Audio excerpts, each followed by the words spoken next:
আমি 2009 সাল থেকে বাংলাদেশ জাতীয়তাবাদী যুব দলের সাথে যুক্ত। দীর্ঘ 16 বছর বিএনপি রাজনীতি করেছি, কিন্তু 5ই আগস্টের পরবর্তীতে জুলুমের শিকার বিএনপি আর 5ই আগস্টের পরবর্তী বিএনপি কি এক রয়ে গেছে? আমার ইনসাফের কাছে, বিবেকের কাছে আমি পরাজিত। আমি এমন একটা দল করি, বিগত 16 বছর যার বিরুদ্ধে স্লোগান দিয়েছি, এখন দেখা যায় আমার ঘরের বিরুদ্ধে আমার স্লোগান দেয়া লাগে। আমার ইনসাফের সাথে মিলে না। আমি বিএনপি যখন জুলুমের শিকার হয়েছে তখন রাজনীতি করতে পারছি, কিন্তু এখন রাজনীতি আমার সাথে, বিএনপি রাজনীতির সাথে মিলে না।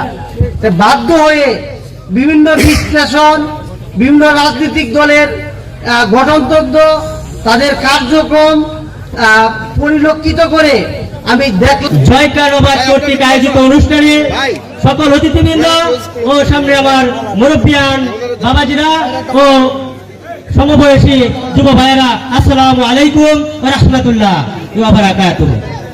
আমি ছাত্র জীবন থেকে রাজনীতি করে আসছি বিএনপি। আমার প্রিয় দল সংগঠন ছিল বিএনপি, কিন্তু আমার দুঃখের বিষয় বিএনপির বর্তমান যে রাজনীতি আমাদের কাছে পছন্দের না।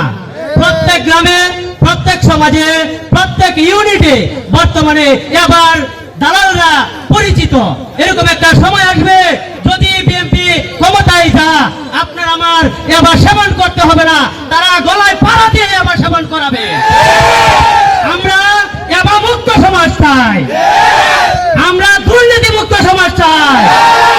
আমাদের সমাজ হতে হবে ইসলাম ভিত্তিক। আমাদের মধ্যে যদি 2018 সালে যখন কোটা সংস্কার আন্দোলন হয়েছিল, সেই মধ্য দিয়ে আমি বিপি নুরুল হক নূর ভাইয়ের সংগঠন করেছি। আমি করিমগঞ্জ উপজেলা ছাত্র অধিকার পরিষদের সভাপতি দায়িত্ব পালন করেছি। কিন্তু আমরা দেখেছি গত 53 বছর হয়েছে স্বাধীনতা, কিন্তু এ পর্যন্ত যারাই ক্ষমতা গেছে প্রত্যেকে তাদের ক্ষমতাকে দীর্ঘায়ু করার জন্য, তাদের পকেট বাড়ি করার জন্য তারা বিরোধী দলের উপর দমন পীড়ন চালিয়েছে। প্রিয় বন্ধুগণ, আমাদের কথা পরিষ্কার। ইতিমধ্যে আমি মনে করেছিলাম যে গণ অধিকার পরিষদ হয়তো ভিন্ন একটা রাজনীতি আমাদেরকে উপহার দিবে, কিন্তু গত কিছুদিন আগে গণ অধিকার পরিষদে তার একটা শোডাউন দিয়েছে। শোডাউন দেওয়ার পর অফিসে হঠাৎ করে ঝগড়া লাগলো। ঝগড়া নিজেদের মধ্যে, এখনই যদি ঝগড়া লেগে যায়, দল কিন্তু এখনো সারা 64টি জেলার মধ্যে কিন্তু এখনো ওয়ার্ড পর্যায়ে কোনো কমিটি হয় না।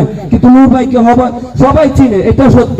কিন্তু ইতিমধ্যে যদি এখন নিজের মধ্যে ঝগড়া লাগে হয়, তাহলে পরিশেষে